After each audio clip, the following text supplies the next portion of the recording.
Ladies and gents, almost as you react, and this is Pharaoh Review featuring Season 3 from the SPQR Series trademark by the channel ssethtzeentach. The best of trauma-based city building since 1999. Okay, so the game is from 1999. Yeah, so I guess one of the older games. This is one of the, I guess, famous review from ssethtzeentach, and it's pretty fucking recent, right? A year old, from December 28, 2020. And it has a 2.5 million. So I guess this is another great game that Seth is going to react to, review, I guess. Like, you know, Space Station 13 type of thing. I don't know why. Whenever I react to a Seth video, it's not just the reaction like, oh, this is something I'm doing. No, I always look forward to it because I know that I'm going to learn about a new game, a new type of game that I never thought of before, but it's incredible. So let's watch it. Remember, if you like my reaction, don't forget to subscribe so I know which type of videos to react to more. Check out the reaction, there's a link in the description. Check out the classic link cards in here. Let's watch it. Hey people, Seth here. Are you tired of the stressful world of modern video games? Do you want something a little more relaxing? Well, this isn't the game for you, because it's been 5 minutes since you checked the religion tab, and Osiris, to put it lightly, is quite upset. Better build a dozen shrines and beg forgiveness. Get cursed anyway. Lose all your crops. Go into an endless feedback loop of famine, which leads to emigration, which leads to more famine. Because once you start the cycle, you don't have enough workers to stop it. Go into debt. Pay interest on your debt. Go bankrupt. Refuse to give up. Rebuild your finances. Rebuild your faith. Rebuild your city. And then learn about the interesting life cycle of grasshoppers, which, at a certain population density, pump huge amounts of serotonin and transform into locusts. Lose all your crops again. Quit the game and swear you'll never play again. Welcome to A locust going to damage the crops? It's just a minute and I already love this game. You need to appease gods, you need to worry about locust. This is awesome. Released 20 years ago by Impressions Games, Pharaoh is considered as one of the most developed, functional, and unforgiving of city builders. Really? To play, you need to rename your music folder and manually play the music on shuffle and repeat, because otherwise it's gonna crash in 5 minutes. Otherwise, it runs pretty damn good on modern spyware. It doesn't use many resources, so I can focus my CPU cycles into sending my personal information to the... How hard it is to, I guess, patch that? Why the fuck developers didn't do that, I guess? Or maybe it's the newer Windows issue.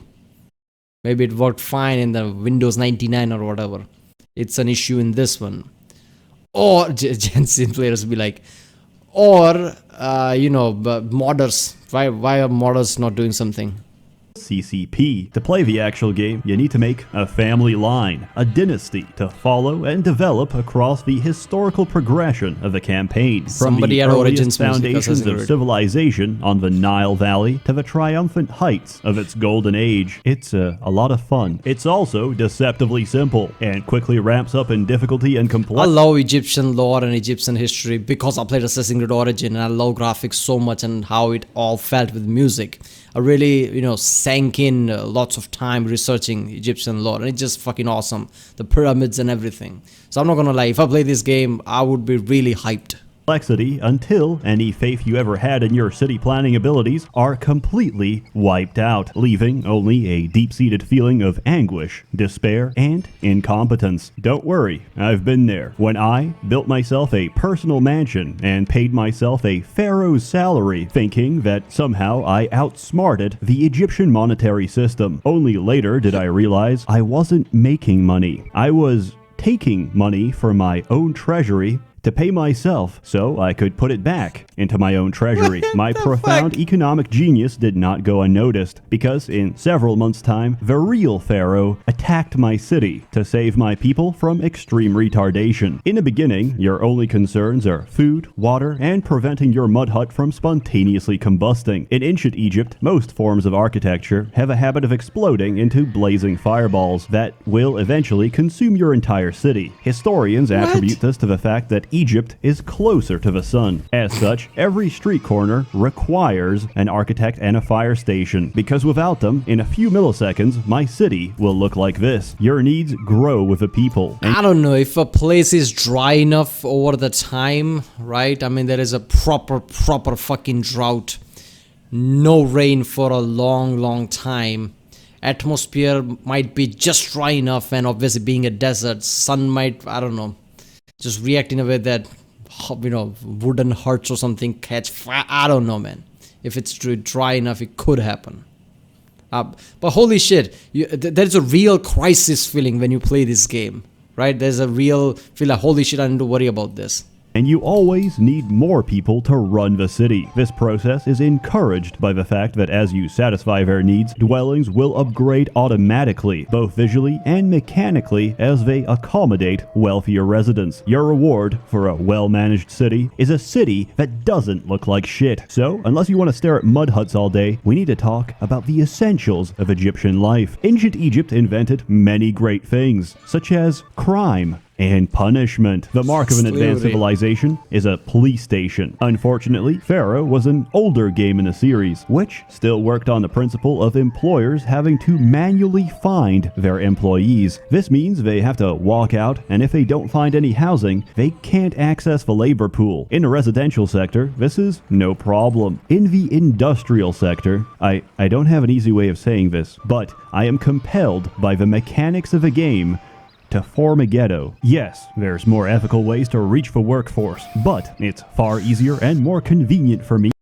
As soon as he started saying a minute ago, I know this is going somewhere very unethical, right? It's Seth video. Unethical is standard, but still.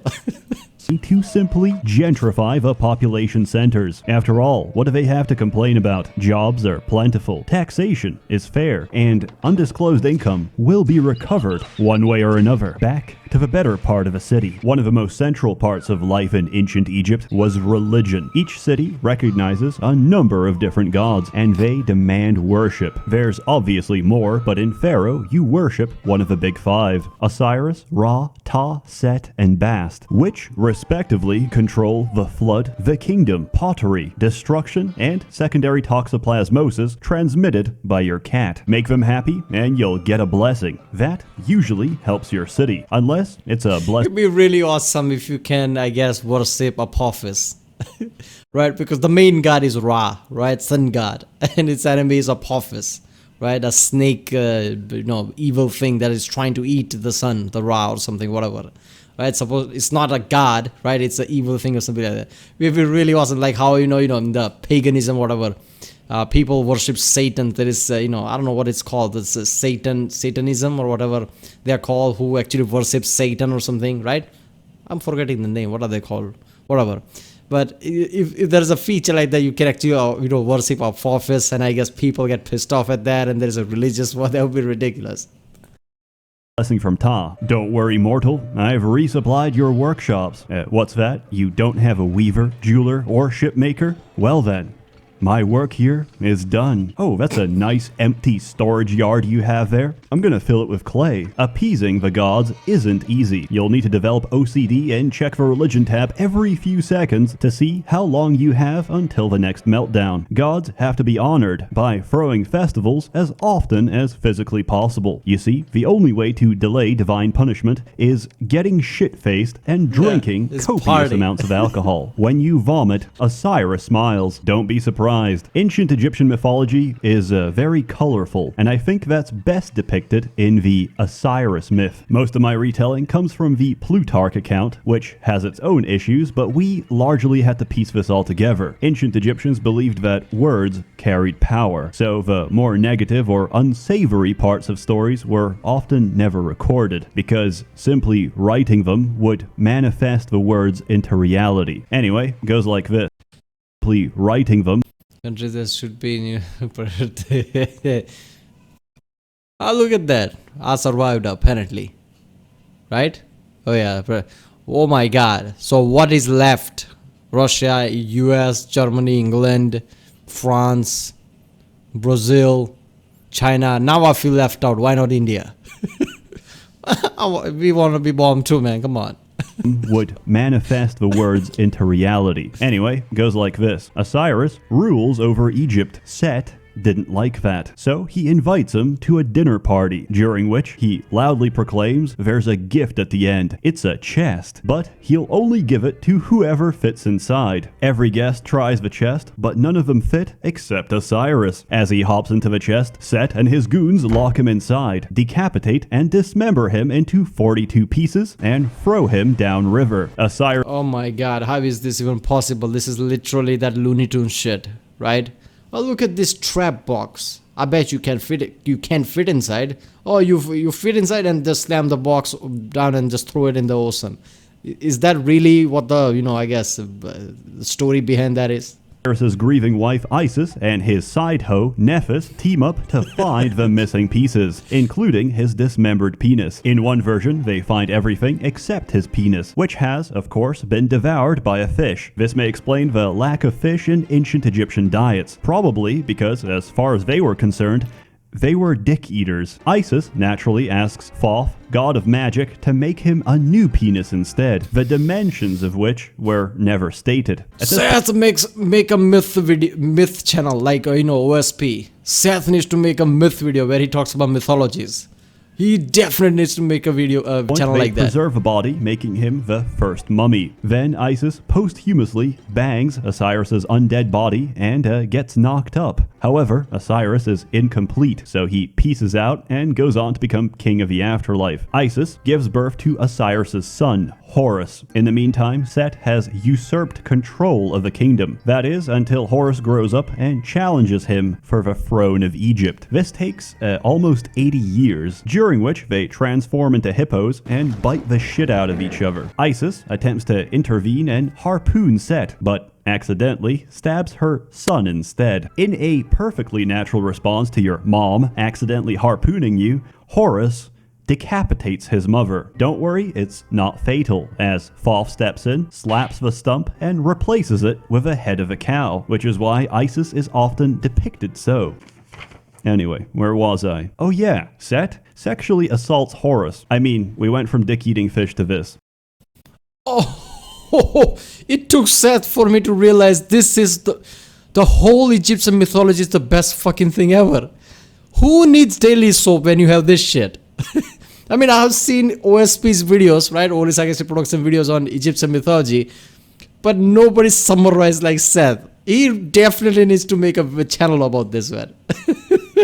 Did you really think it would be safe for work just because it's Egypt? Let me give you some context. Ancient Egyptians believed semen was a very potent substance. In other words, poison. Set came inside Horus, which made him physically ill, and made Set a homosexual, except no homo, because it's all about power dynamics and mental gymnastics with these people. Horus survives because he caught the semen. With what? With his hands, of course. I imagine he just slapped it away. Then Isis straight up puts Horus's semen on lettuce. Man, don't judge, okay? Find you a mom that cares. Find you a mom that'll help you prank your friend by putting a little extra seed in his salad. Set consumes the cum cabbage and gets impregnated by his rival. Set loses the throne of Egypt, and Horus takes his rightful place on the throne because, after eating another dude's nut, getting your own torn off, and tearing out his eyeballs only to proverbially give birth to them once again is kind of a low blow to your reputation. And that is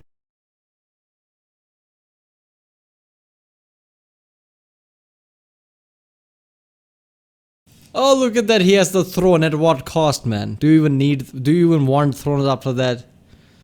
It's like, in a fetal position. I feel like I'm in a fetal position right now after hitting all that shit. Oh my god. That's just some next level shit. People had some creative mind back then, let's just say. Right? We see all the creepy shit on, I guess on internet, on forums, that people have some vivid imagination. Like, oh, look at that. Internet has made people crazy. And look at how creepy people are. No, man. People has been creepy for thousands of years. Look at all the imagination.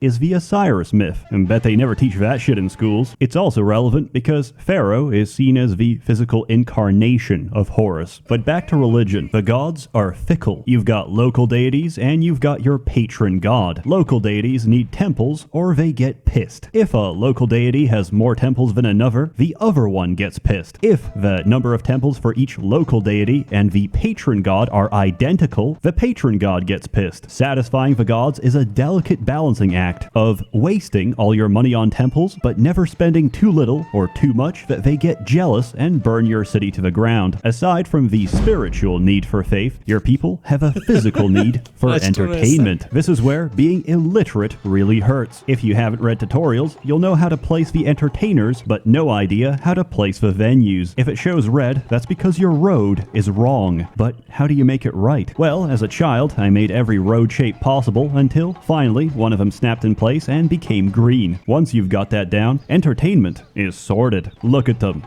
Oh, I guess it had multiple rows and it just had to be aligned right. Is that what the issue was? I like the complexity of that, right? If you just slam things and just piece it together like it's like a Lego piece or something, it just feels weird. But if you just have to make it right, it's more complexity. But yeah, whole game is really complex. I mean, I'm kind of knew that as soon as I saw this setup, right?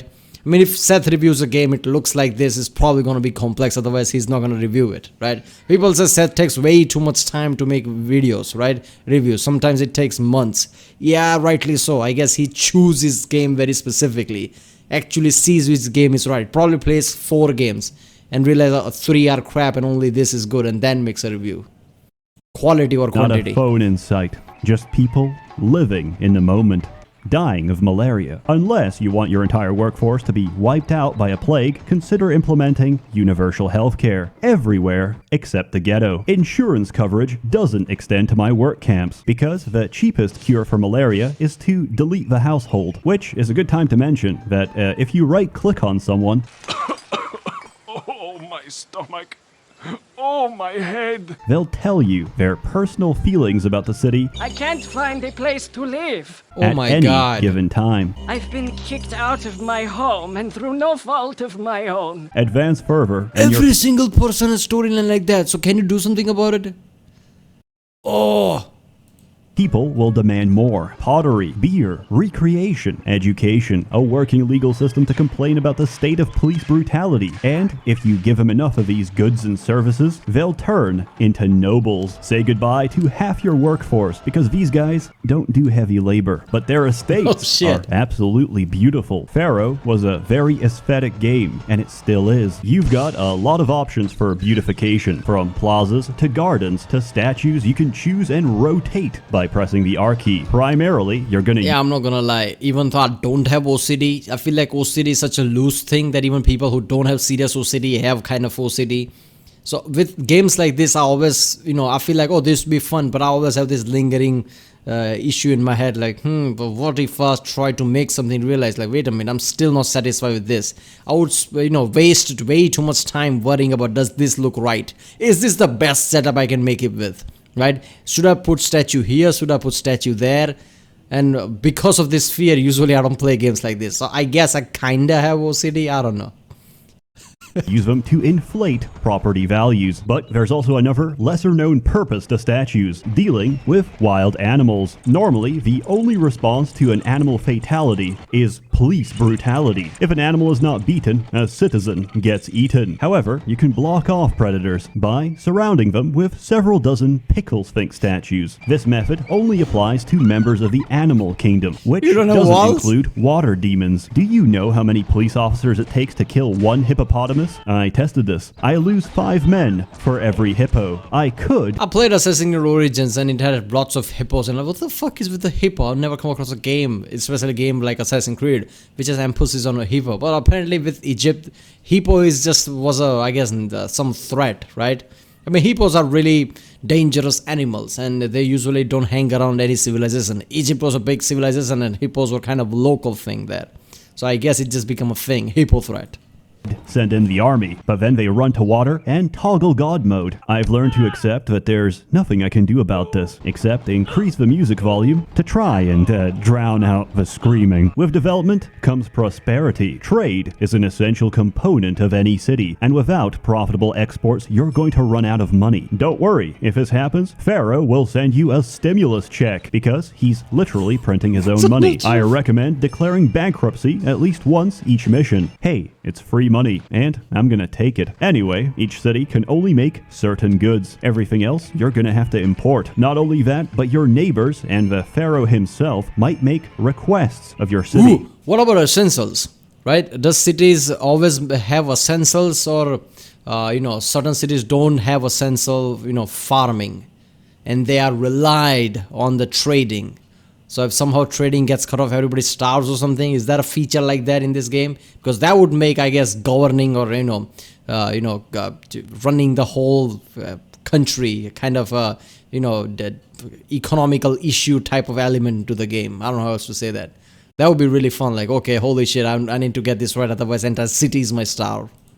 On paper, it's a gift. In reality, it's an obligation. Oh, you didn't send food when we had a famine? Then forget about trading, because my people are dead. You know those blocks of sandstone you never delivered? They're still missing from my pyramid. And if you don't meet the second deadline, your shoulders will be missing a head. Even with trade, there's still the issue of balancing your budget. Your people have to be paid after all. To this end, you need to build a palace. Without a palace, your palace cannot be robbed. It also allows you to make tax collectors. Tax collectors exist to be shanked in the open street while everyone watches. They're essential for your city. This game taught me an important lesson. Economics is a closed loop. All the wages you ever spend, you get back through taxation, which at 9% is fair and stable. Pump it too high and your city will quickly become a ghost town. I tested this, and unfortunately, you can't build a tax prison, whereby you lure immigrants into your city with low... What? So if you raise taxes, people leave. It's like California shit, right? People is like, we are fucking off. Oh, I love that, right? Because I would not think that, like, okay, populism, maybe people would revolt. That's revolt. That's what I would think. That I rise taxes, right? And everybody just revolted or something. But everybody actually leaves. This whole economical element to this game is great. Taxation, then suddenly pump the tax rate to 25 and prevent them from leaving with a double layer thick perimeter of solid stone. It turns out the desire to emigrate is so strong that people simply phase through walls, reinforcing the theory that even lower on Maslow's hierarchy of needs is the physiological... I like how Seth decided to walled up, like, fuck it, I'm just gonna be a dictator and walled everybody in. His mind went there.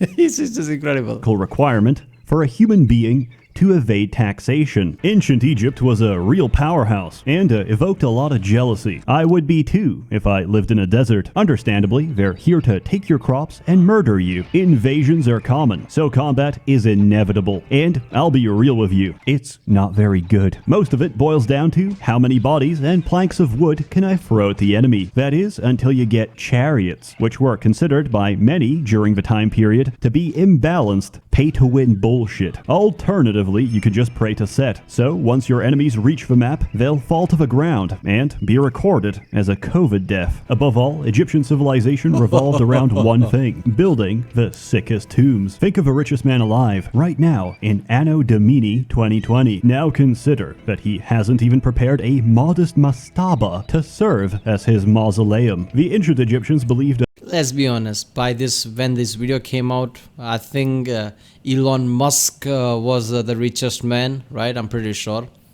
And he thrown a fucking Tesla to the Mars.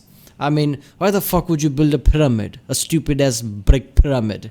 When you can throw a car into space into another planet. I mean, that's flexing as flexing can go, right? I mean, people always point this out, like, richest man used to create this structure, that's right. Richest men are trying to build a colony on Mars. I think that trumps all of this shit.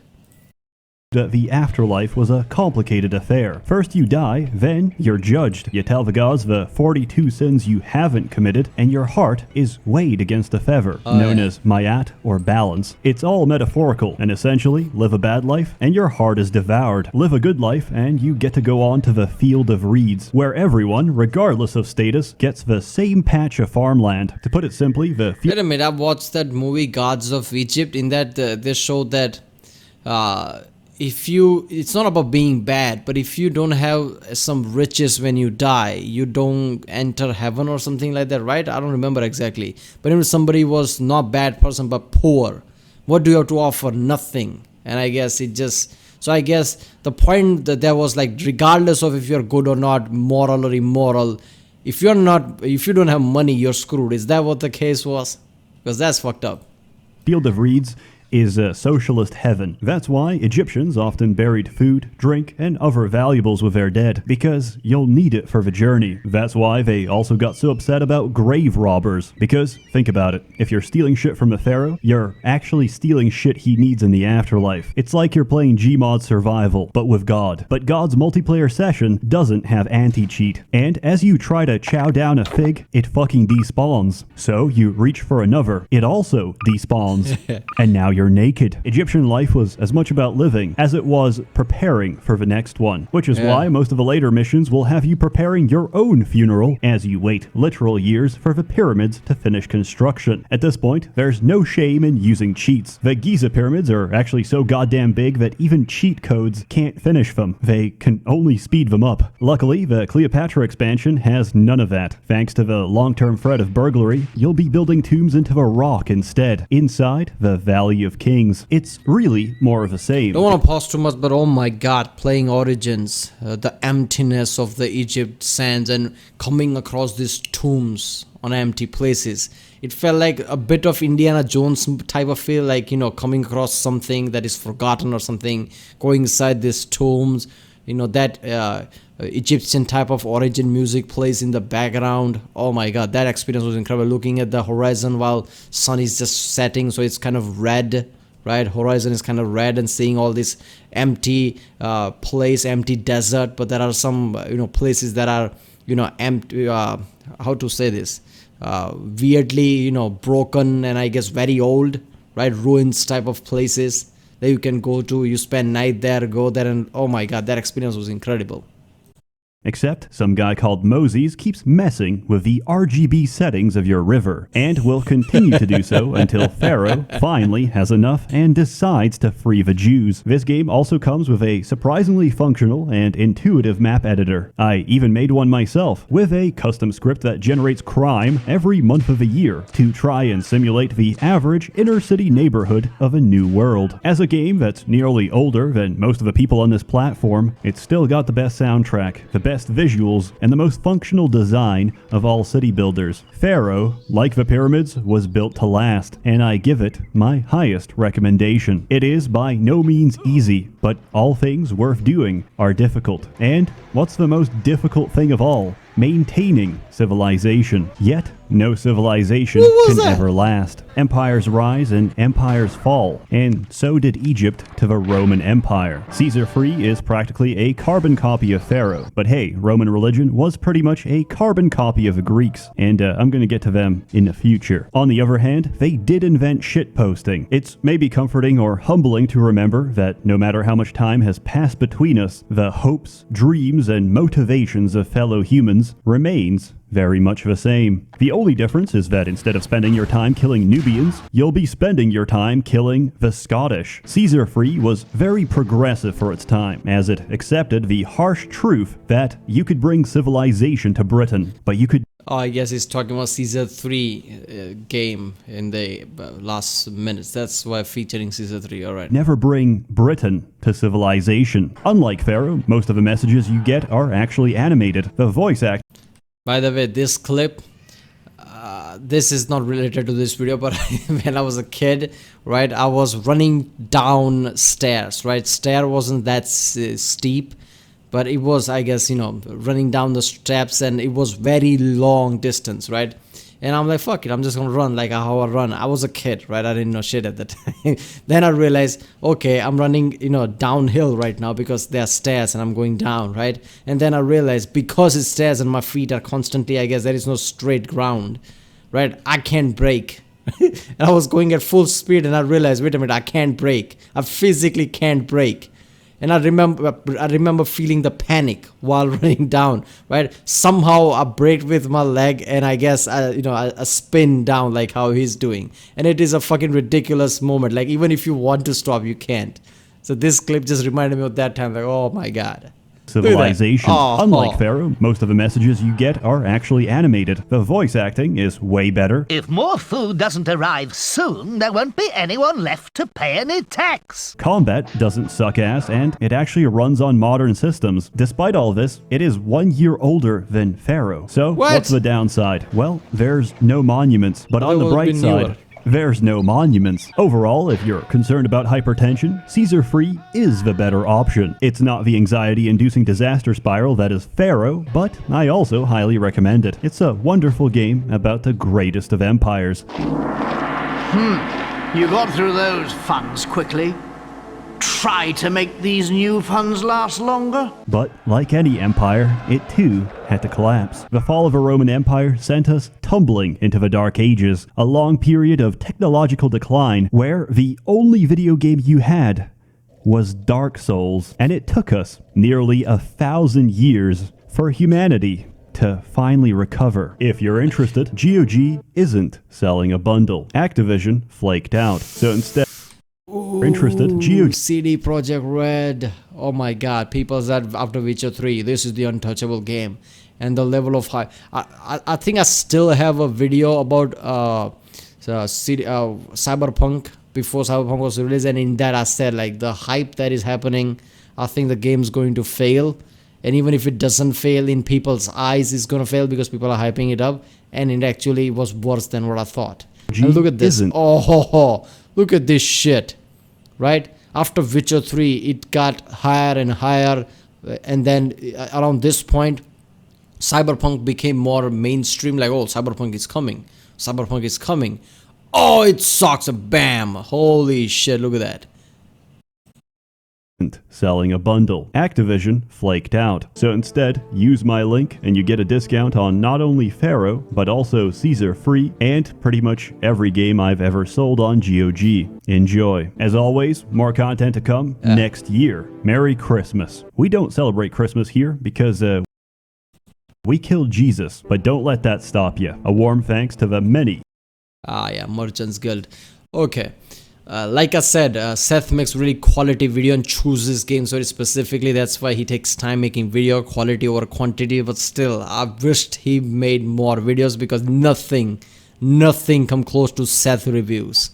Right? Many great channels. Maxer is great. Mandalore Gaming is great. Mark Cytopan, whatever that was. Martin Cytopan, even that is great. Sure. Jontron's gaming reactions are great, but nothing come close to Seth. Merchants Guild. This is incredible. And the Pharaoh, this game, just as what I expected, just like the other games, right? Dwarf Fortress, Space Station 13 type of way too much detail than you would expect, right? The whole economical system, you have to worship gods, the mud huts might catch fire.